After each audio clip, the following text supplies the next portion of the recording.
Welcome back to more Warhammer lore. In today's episode, we'll be once again delving into the Dawi, however, focusing on runes, runesmiths, and rune magic as a whole. As always, all the information in this video will be taken from the latest army books, the Warhammer Fantasy Roleplay, specifically the 2nd edition and its expansions, and the Warhammer Fantasy novels. And with that out of the way, let's get into the art of runecraft and how it is incorporated in Warhammer Fantasy. And what a better place to start than with what I believe to be the invention of runecraft by the ancestor gods. As we should all know by now, if you have been watching my previous lore videos on the dwarfs of Warhammer, and if you haven't, you should definitely at least watch the Dawi Society video, and possibly the Chaos Dwarf series I've done. Regardless, in Warhammer, dwarfs have a natural resistance to magic, which may have been genetically cultivated by the Old Ones when they were uplifted after the Elves. Because of this resistance to magic, and therefore chaos influence, they are usually incapable of channeling the winds of magic in a traditional way. Of course, we know that biologically they can use magic, because the Dawi do just that. But there are consequences from diverging from their biological imperative. This is where the ancestor gods come in. It is relatively understood that the ancestor gods understood the power of magic, but something about its fickle nature and Tzeentch's curse made them mistrust its use, and so they were the first to develop a way to harness magic in a more reliable fashion than the traditional spell casting from the filthy Elgi, and of course the beings of chaos. It is said that the first runes ever carved were done so by Grunggi's hand, and that of his son, Thungi. For more individual information on the ancestor gods, see my accompanying video on that topic. The runes were developed to pull the winds of magic through the use of words of power, in much the same way that wizards channel magic, but unlike the fickle nature of spellcasting, the runes pull in magic into objects that they are placed upon, negating the dangers of actually casting magic through a living being. This also makes it possible to take in even more magic than a person should be capable of safely with no negative side effects. Some of these artifacts still hold their potency to this day, despite being carved thousands of years ago. According to the legends, Thungi was the first to come across the power of the runes in a place called the Glittering Realm. There have been many varying theories on what exactly this realm was, but my personal opinion is that this may have in fact been a temporary portal into the realms of chaos. These things do happen occasionally, especially back when the world was much more infused with magic, as the Great Vortex was yet to be enacted and the Great Catastrophe had yet to happen. This glittering realm was discovered and its secrets revealed to Thungi, who then figured out that Grunggi, and only a few dwarf kind, were even capable of forging the runes, also similar to those gifted with magic in other races, as you seem to have an affinity for it to be able to wield it. Regardless of how it happened, the art of runecraft was born, and the Warhammer world would be forever changed. The Dawi, capable of working rune magic, would start a guild known as runesmiths, which would work closely with the smiths of the engineering guild and other of dwarf kind to produce wonders and baffle Dawi to this day. For example, during the Great Catastrophe, the runesmiths were able to give life to automatons of exceptional size, essentially creating massive golems that would wade into battle against the forces of chaos with no fear. They also created mirrors that could be used to communicate across vast distances, as if you were standing next to the receiver, a feat that has not yet been replicated until recently by the Skaven and their Far Squeaker, though, let's be honest, the Dawi version was much more reliable. And that is just the tip of the iceberg as far as runic capability. But sadly, much like the spells cast before the Vortex, the runes of this time are mostly inert now, or essentially lost to time, as either the magic required for the rune to function is no longer potent enough in the Warhammer world, or the knowledge has been completely lost to time. Very similar circumstances as to what has happened in Ulthuan with the elves, as essentially the very saving grace that was enacted with the Great Vortex has siphoned so much magic from the Warhammer world that many spells that would have been easily conducted back before the Great Catastrophe are no longer applicable and require different forms of magical power if they are ever to be wielded again. Or, of course, if a nether portal will open up, or the vortex to fail. This is, in fact, a major problem for the Dawi in general in the modern era. Many of their ancient feats cannot be replicated, as the dwarfs with the knowledge have died without ever sharing their secrets. Which goes back to one of the fundamental flaws in Dawi psychology I discussed in my society video. Pride is both the driving factor that makes the dwarves great and also the source of their greatest problems. This is especially more true when it comes to runecraft, as many rune lords, the highest tiers of their guild, will often outright refuse to impart their knowledge of certain runes to any apprentice they feel is unworthy. On top of this, they do not write down or document any of the ways in which to forge these runes because they're so fearful that someone else will learn of them, which does make a little bit more sense if you bring in the idea of maybe a Dawi Czar getting a hold of them, but I don't think that that's what it primarily concern is. The primary concern is that they're just stubborn and prideful, and so they are hoarding their knowledge and only wish to impart it on who they want to, which has led to those loss of power and ancient runes to the deaths of older rune lords with nearly no chance of this knowledge ever being rediscovered. This is all due to the fact that, much like a very precise version of baking, crafting a rune is meticulous. So much so that many runes require months, if not years, to carefully work to produce. This can be anything ranging from chants while being forged to methodical hammering that, if off even once, can fill up the entire work. Likewise, not knowing a single step can muddle the entire endeavor, and despite having an example of a master rune to work from, not knowing to quench the rune in Troll's Blood or work in ashes of a sorcerer's grimoire can prevent the rune from working entirely. The exact application of words, chants, and ingredients are completely necessary for the rune to work. So you can imagine that making one from scratch or trying to replicate one without the imparted knowledge is almost impossible. Not completely impossible, just very, very, very difficult. Of course, there are even further stipulations on rune crafting imposed by the guild and some by just the nature of crafting. First is the rule of 3, which states that no single item can have more than 3 runes inscribed on it, as they will not be able to bear the string.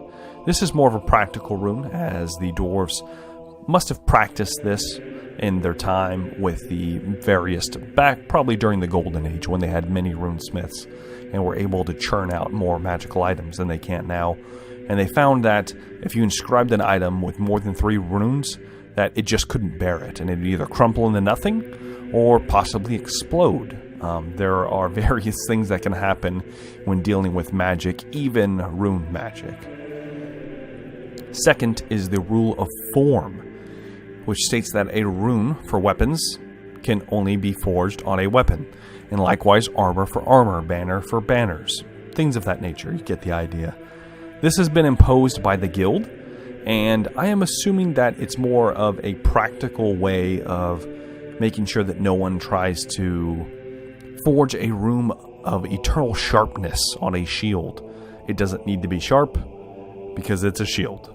So likewise, it's just a way of minimizing the amount of work someone does without them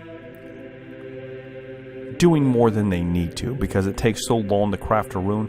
If you waste 6 months putting a rune on a shield that is only good for a weapon, what's the point? But then again, this is almost a redundant rule, because a runesmith in general, them being the much more intelligent of their race usually, would not even attempt this to begin with, but there's always set rules from guilds. Third, the rule of pride, which is more of a self-imposed rule for all the Dawi, that no item can have the same combination of runes or single rune except when learning as an apprentice and copying your master's works. Now, as you can see, this is a ridiculous rule. This is a rule of pride, literally. They believe that there is no skill, there's no beauty, or not so much beauty, there's no honor in crafting the same thing more than once. Even though if they could churn out weapons with the same runes on them, for instance, ones that they practice religiously, you have a weapon of cleaving that will cleave through enemies, and you could just churn them out one after another after another. You could equip their holds with so much more powerful weaponry than they have, but their pride will not allow such. And so things of this nature don't happen very often. One of the very few examples of this actually happening are in the book Headtaker. There is a runesmith that churns out a lot of magical weapons, and they may not have identical rune inscriptions, but they have similar inscriptions. I don't know how they skirt around this, but there is that, and of course it gets foiled and destroyed. And the only example that is that you can find in just regular Warhammer is actually the rune fanes, which have, if not identical, very similar, almost like the runesmith from Headtaker, abilities to all of the rune fanes of the Empire that all the Electric Counts wield. And they were all crafted by Alaric the Mad, which is probably why they are quite divergent from what the normal Dawi are used to, as he was also a Dawi that enjoyed to live above ground with the men. That's why he was called Alaric the Mad. So there is that. And fourth, only one master rune can be used per throng, and only one master rune can be smithed onto an item. Now this has more to do with the nature of master runes, which are often described from the Dawi as jealous runes, as it is assumed that the magic required for a master rune is too great for more than one to be within close proximity to one another.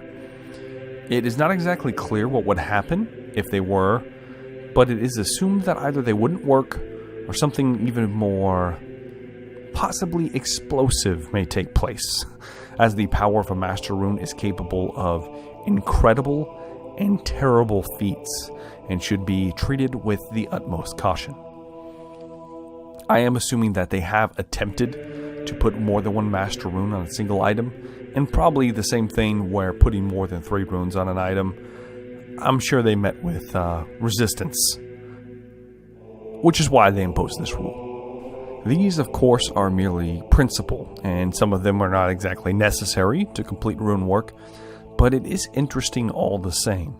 Essentially, the craftsmanship and power of rune work has become almost a religious ceremony in Dawi society, to venerate their ancestors and uplift their people, to meet those that would threaten them. In addition to the typical runes you might think of, such as ever sharpness or a burning white-hot blade fresh out of the fires, there are more bizarre runes, such as flight, or in this case specifically, a thrown weapon flying back to the wielder.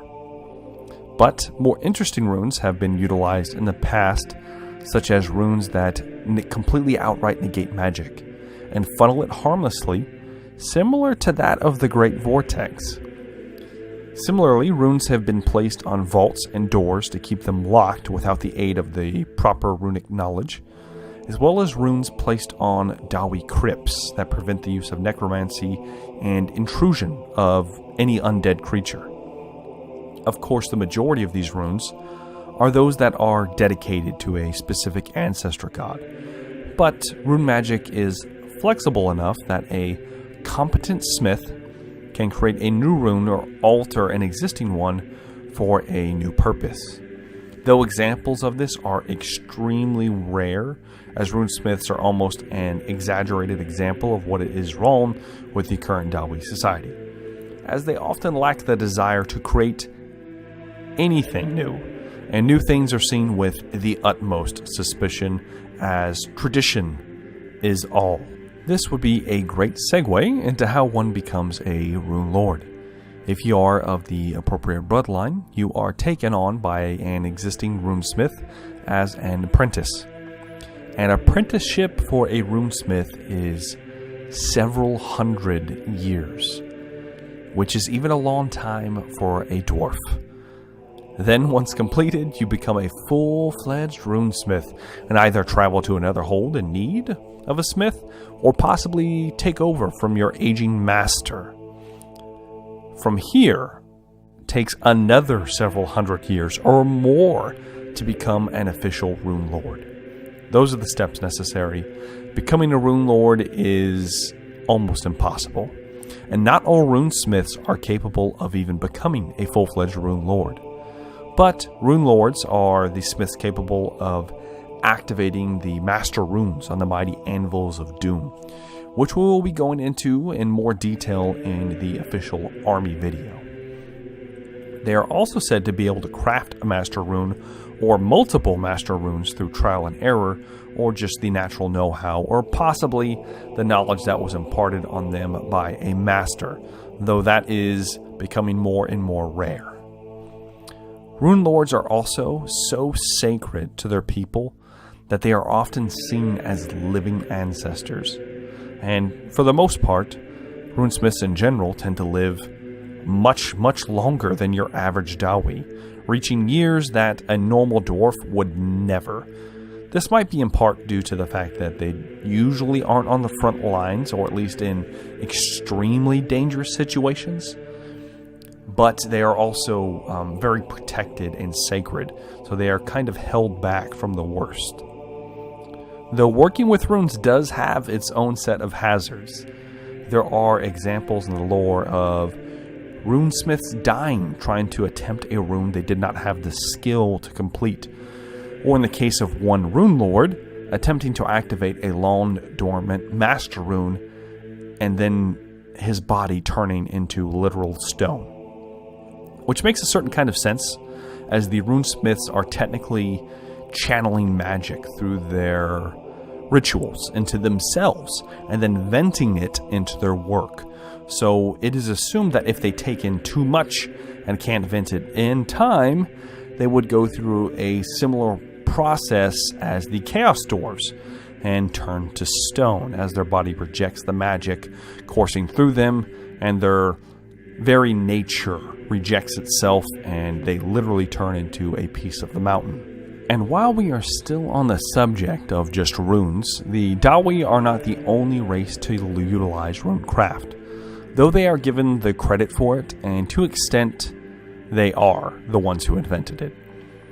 With the exception of runes utilized by the lizardmen, and certain runes used by the elves of Ulthuan particularly. Though in these instances, it should still be said that either the Dawi may have influenced or have expanded upon anything they are capable of. Of course, this also means that the Chaos Dwarves have taken the craft of runesmithing to another level, harnessing the potency of rune magic and then utilizing it to bind demons to make living weapons and various abominations that the Dawi are just not capable of doing anymore. In the case of the lizardmen, these runes are that of the old ones themselves, and it is never actually confirmed if the lizardmen even know how to replicate these, or if they even try, to be honest, as they are powerful and often associated, similar to Dawi workmanship, that they are paired with a particularly old one, depending on function. The elves, however, have a different understanding of rune work, and did in fact use something similar during the Great Catastrophe, though their runes would be more artistic in nature. That sounds a little different, but it's just a different kind of rune work than the dwarves. This, of course, could have also been Dawi influenced, as it is said that the dwarves and elves did know each other back then, and may have even traded information and possibly wares at some point in time before the Great Catastrophe. Now, the Dark Elves would, similar to the Chaos Dwarves, take the elf knowledge, and then they got a hold of dwarven knowledge of rune magic, and then they poured in dark magic and came up with a horrible yet elegant type of runesmithing unique to themselves, starting with the essentially chaos plate that Malekith is entombed in. And of course, the dark gods have symbols and therefore runes associated with them, and are capable of a similar feat for their chosen, their champions. Though the majority of Chaos Warriors actually do have their armor fashioned for them by the Dawi Czar in their cruel forges, and traded, usually with slaves or some other kind of compensation. And it is assumed that any runic kind of carvings or magic utilized by men, which is also by sorcerers, are usually the ones that kind of trying to do this kind of channeling, especially necromancers will do this kind of almost rune magic, trying to make a focal point to pour in their magics. That most of these rituals are bastardized versions taken from the Dawi at some point in time, could be hundreds of thousands of years ago. In the case of Nagash, he did actually utilize dark elf knowledge, which, if you follow it down the line, ends up being part of dwarven knowledge as well. So most man ways of using runes and whatnot, man-made, not by the dwarves, are also of this same caliber. Now, in all, rune magic is almost a lore of magic on its own, completely separate. And it does incorporate aspects from all the winds, and then some for some truly interesting and unique purposes. Some of which can even negate magic or bind demons. It is very interesting and something I like the way it is explained in the Warhammer Fantasy universe. A lot of universes just kind of throw it out there and say, oh, they formed a rune, they used some magic, they poured it in it, there you go, this is what you get. In Warhammer, they explain it a little bit more, and it's more practical, and in my opinion, just, I like the way the system is set up. And on that note, before I ramble too much, I think I will be ending this video on rune magic of the Dawi, and of course the other races that I expanded upon at the end. As always, guys, I am but a simple human, and if I have gotten something wrong or perhaps did not cover something, hopefully don't record me in your personal book of grudges, as you will have probably enjoyed too. But please go ahead and leave me a comment down in the comment section, letting me know, hey, you missed this, hey, you got this wrong, and I will attempt to do my best to either answer this question, whatever question you may have, or include any alterations you may have suggested in a future video. I, of course, would like to say thank you to all of my loyal subscribers and all of those new viewers out there that are possibly watching this for the first time. Without your patronage, these videos would not be possible. And speaking of which, do make sure to like and subscribe to the channel, guys, to keep the lore going. And of course, keep the channel going. It really does help me out, and it helps the content to be shared with more people. And also, on the same note, if you're not already, I am also running a Warhammer Fantasy Roleplay Adventure campaign on the channel. So make sure to check that out. I'm having a lot of fun with it. And hopefully you guys, especially the lore community, I'm kind of trying to incorporate as much lore as I can into it. And it's just an interesting take on being able to tell a story.